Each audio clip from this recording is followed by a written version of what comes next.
Hello friends, सबसे पहले मैं आपका अपने चैनल पे बहुत बहुत स्वागत करना चाहूँगी।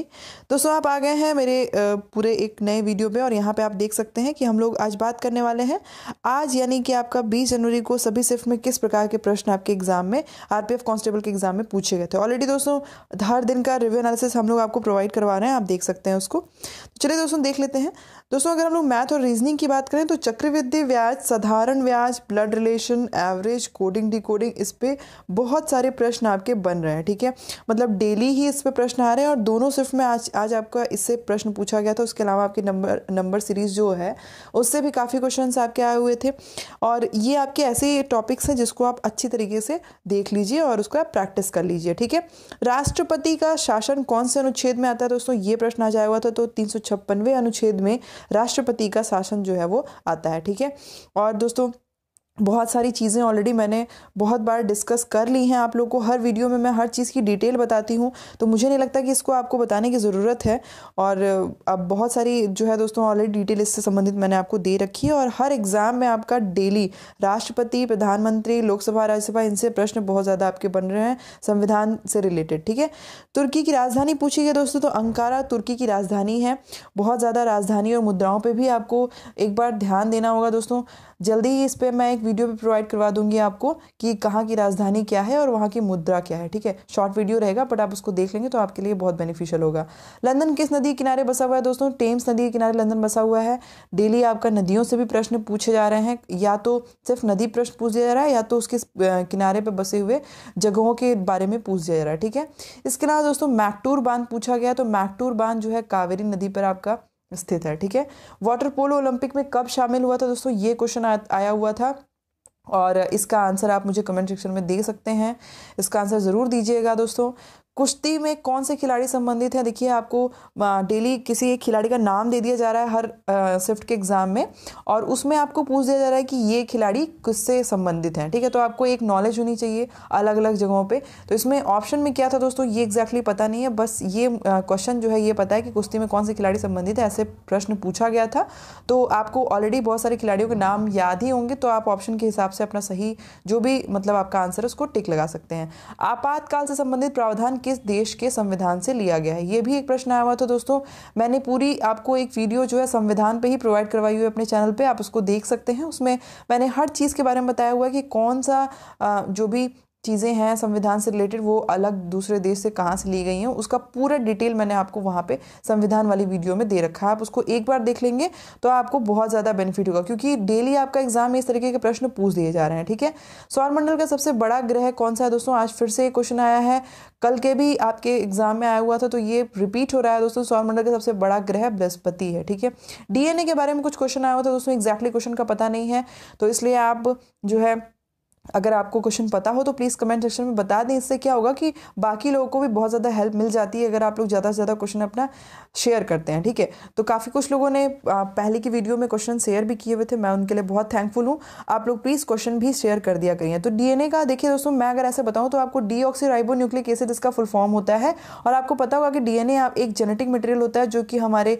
पीढ़ी टू पीढ़ी पास ऑन होता रहता है। उसके अलावा देखिए क्या चीज़ें इसमें ज़्यादातर पूछी जाती हैं, जो डीएनए का आपका डबल हेलिक्स मॉडल है वो कौन दिए हैं, तो वॉटसन एंड क्रिक ने डबल हेलिक्स मॉडल उसका दिया हुआ है। उसके अलावा दोस्तों डीएनए में आपके जो बेसेस हैं वो कौन कौन से हैं, पिरीन, प्यूरिन, पिरिमिडीन, ये सारी चीज़ों के बारे में आप थोड़ा सा ध्यान में रखिएगा। ठीक है, और उसके जो डीएनए के दो जो आपके हेलिकल्स होते हैं दोस्तों उसके बीच में हाइड्रोजन बॉन्डिंग पाई जाती है, ये भी चीज़ याद रखिएगा। ठीक है, तो ये सारी चीज़ें हैं दोस्तों जो डीएनए संबंधित आपको नॉर्मल पूछी जा सकती है। वैसे अभी इस टाइम पे बायोलॉजी से कम क्वेश्चन आ रहे हैं, बहुत ज़्यादा नहीं आ रहे हैं, पर आपने जितना पढ़ रखा है उसको आप अच्छे से ध्यान में रखिए।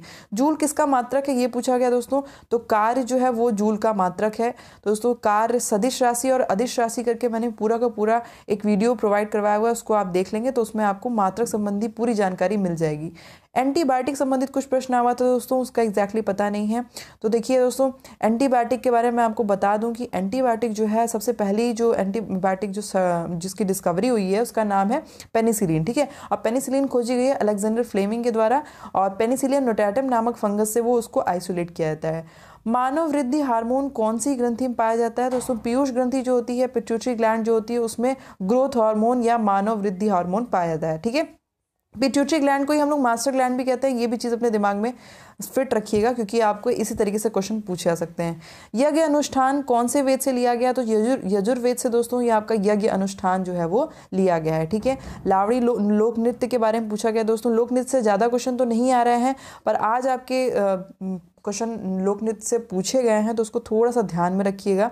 ज़्यादा आपको जितना आपने याद रखा है वही आपके लिए प्रॉपर है। ठीक है, तो दोस्तों ये महाराष्ट्र का है लावड़ी नृत्य जो है।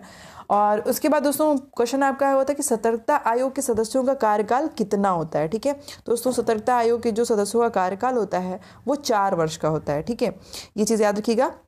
और सतर्कता आयोग जो है दोस्तों ये बनाया किस लिए जाता है ये मैं आपको बता दूं। तो भ्रष्टाचार से संबंधित जो भी आपके चीज़ें हैं उनको देखने के लिए सतर्कता आयोग जो है वो बनाया गया है। ये आपका इसमें जो भी सदस्य होते हैं उनका जो पूरा का पूरा वो होता है कार्यकाल, वो 4 वर्ष का होता है। ठीक है, अब दोस्तों उसके बाद आपको आज फिर से पूछा गया कि राष्ट्रपति का कार्यकाल कितने साल का होता है। दोस्तों ऐसे क्वेश्चन बहुत आ रहे हैं कि राष्ट्रपति, प्रधानमंत्री ऐसे करके, या लोकसभा के सदस्यों का कार्यकाल किसका कितना होता है ये जरूर पूछा जा रहा है, तो उसको भी आप एक बार जरूर देख लीजिएगा। तो राष्ट्रपति का कार्यकाल दोस्तों 5 वर्ष का होता है जनरली। उसके बाद क्वेश्चन आया था कि रियो ओलंपिक्स में से दोस्तों अगर हम लोग खेल के संबंध में बात करें तो खेल में पैरा ओलंपिक, रियो ओलंपिक और एशियन गेम्स, ये सारी चीज़ें आप जितने अच्छे से पढ़ सकते हैं उसको पढ़ लीजिए। ठीक है, क्योंकि बहुत ज़्यादा करंट का कुछ नहीं आ रहा, लेकिन हाँ आपका पुराने से भी पूछा जा रहा है। ठीक है, तो 2016 में पीवी सिंधु ने किस खेल में स्वर्ण पदक जीता था? दोस्तों जो 2016 में जो आपका स्वर्ण पदक जीता गया है वो रियो ओलंपिक्स में जो है पीवी सिंधु के द्वारा जीता गया है। ठीक है, तो रियो ओलंपिक्स के द्वारा के दौरान ही पीवी सिंधु ने स्वर्ण पदक जीता है। ठीक है, वास्को डिगामा भारत में कौन से वर्ष आया था? दोस्तों वास्को डिगामा भारत में 20 मई 1498 में भारत में आया था। ठीक है, उसके बाद दोस्तों देखिए डेली आपको पूछा जा रहा है कि कौन से जो है अलग अलग वंश के संस्थापक पूछे जा रहे हैं। दोस्तों शिशुनाग वंश के जो संस्थापक हैं वो कौन है? तो दोस्तों इसके संस्थापक शिशुनाग ही हैं। और मौर्य वंश का भी संस्थापक पूछा गया है, तो मौर्य वंश के संस्थापक चंद्रगुप्त मौर्य हैं। ठीक है, ऐसे ही दोस्तों पहले भी आपको याद होगा, पहले पूछा गया था पाल वंश के संस्थापक कौन है? तो गोपाल जो है वो पाल वंश के संस्थापक है। ऐसे डेली आपका वंशों के संस्थापक संबंधी प्रश्न जरूर पूछ दिए जा रहे हैं, इसको आपको ध्यान में रखना होगा। चित्रकला किस काल से प्रसिद्ध थी? दोस्तों ये चित्रकला बहुत ज़्यादा जहांगीर के काल से जो है वो बहुत ज़्यादा आई, तब उस समय रंगों का उपयोग भी काफ़ी होने लगा था। वैसे तो दोस्तों पाषाण काल में भी लोग गुफाओं में भी चित्रण कला किया करते थे। ठीक है, मानव अधिकार आयोग का अध्यक्ष कौन होता है? ठीक है दोस्तों, मानव अधिकार आयोग का जो अध्यक्ष होता है वो हमेशा सुप्रीम कोर्ट का कोई सेवानिवृत्त मुख्य न्यायाधीश हमेशा मानव अधिकार आयोग का अध्यक्ष होता है। लेकिन अगर हम लोग प्रेजेंट में बात करें तो जस्टिस HL दत्तू जो हैं ये मानव अधिकार आयोग के अध्यक्ष हैं। ठीक है, ये सारी चीज़ें हैं दोस्तों जो आपको ध्यान में रखनी होगी। और भारत की कौन सी नदी सबसे बड़ा डेल्टा बनाती है? दोस्तों ये क्वेश्चन रिपीट हुआ है, पहले भी आया हुआ था। तो भारत की गंगा नदी जो है ये सबसे बड़ा डेल्टा बनाती है। ठीक है, कौन सी नदी किस प्रकार से डेल्टा बनाती है इस पे भी क्वेश्चन आपका बन जाता है। ठीक है, जैसे अभी कुछ दिन पहले आपने देखा होगा कि मिसिसिपी नदी के बारे में पूछा गया था कि कौन सी नदी पक्षी आकार का डेल्टा बनाती है। ठीक है, तो ये सारे प्रश्न आपके आ रहे हैं लगातार। ठीक है, 2018 में एशियाई खेलों में सबसे ज़्यादा पदक किसने जीता था? दोस्तों चीन ने सबसे ज़्यादा पदक जीता था एशियाई खेलों में। और अगर हम लोग बात करें तो दोस्तों इंडिया की बात करें तो इंडिया में टोटल 69 जो है पदक आए थे। इंडिया ने सबसे कम जीता था और सबसे ज़्यादा चीन ने एशियाई खेलों में पदक जीता था। ठीक है, उसके बाद दोस्तों आपको प्रश्न आया हुआ है कि ग्रह किस प्रकार से गति करते हैं, मतलब उसकी कक्षा पूछी गई है। इसका भी आंसर आप लोग मुझे कमेंट सेक्शन में ज़रूर दीजिएगा। ठीक है, उसके बाद दोस्तों प्रश्न आपका है कि मनुष्य के सुनने की मैक्सिमम तीव्रता कितनी होती है? दोस्तों 90 डेसिबल जो होता है वो मैक्सिमम तीव्रता होती है। उसके बाद की जो ध्वनि होती है वो मनुष्य के लिए हानिकारक होती है। और इसमें दोस्तों आपको एक चीज़ और बता दूं कि डेसिबल जो होता है वो सुनने के लिए जो मतलब जो एक साउंड की जो तीव्रता होती है उसको हम लोग मापते हैं हमेशा डेसिबल में। ठीक है, ये भी चीज़ याद रखिएगा। दोस्तों क्वेश्चन आपका आया था कि महाभाष्य किसकी रचना है? तो महर्षि पतंजलि की रचना है महाभाष्य। ठीक है, भारत के खारे पानी की सबसे बड़ी झील पूछी गई। दोस्तों सांबर झील जो है वो भारत के खारे पानी की सबसे बड़ी झील है। चित्तौड़गढ़ स्तंभ के बारे में कुछ पूछा गया, एग्जैक्टली क्या था ये पता नहीं। अगर आपको पता है तो प्लीज़ कमेंट सेक्शन में मुझे बता दीजिए। महिलाओं में कौन सा गुणसूत्र पाया जाता है? दोस्तों आपको पता होगा, ये तो बहुत ही नॉर्मल क्वेश्चन है। XX गुणसूत्र जो है वो महिलाओं में पाया जाता है, क्रोमोसोम महिलाओं में पाया जाता है XX। और XY जो है वो मेल्स का होता है, यानी कि पुरुषों का होता है। और ये भी चीज़ याद रखिए कि वाई क्रोमोसोम हमेशा जो भी संतान होती है वो बच्चा होगा, लड़की होगी या लड़का होगा, उस पर डिपेंड करता है। ठीक है, ये भी प्रश्न आपका पहले भी पूछा गया था। ठीक है, तो दोस्तों आज आपने देखा कि किस प्रकार के प्रश्न दोनों शिफ्ट में, यहाँ पे मैंने दोनों शिफ्ट को मर्ज करके आपके सामने क्वेश्चन प्रेजेंट किए हुए हैं। अगर आपको पूरा वीडियो पसंद आया होगा तो प्लीज़ हमारे चैनल को सब्सक्राइब ज़रूर करिएगा। और दोस्तों उसका कंप्लीट PDF आपको मिल जाएगा टेलीग्राम ग्रुप पे, आप वहाँ पे जाकर के टेलीग्राम ग्रुप को ज्वाइन कर सकते हैं और वहाँ पे @शिक्षा सिटी करके आप सर्च कर सकते हैं। आप आराम से टेलीग्राम ग्रुप ज्वाइन कर लेंगे तो आपके लिए PDF पाना भी काफ़ी ईजी हो जाएगा। दोस्तों जो भी हम लोग यहाँ पे आपको पढ़ाते हैं उससे रिलेटेड वीडियो जो PDF है वो आपको टेलीग्राम ग्रुप पे ज़रूर प्रोवाइड करवा देते हैं। ठीक है, तो मिलते हैं अपने नेक्स्ट वीडियो में, तब तक कि आपके एग्जाम के लिए all the best and thanks for watching.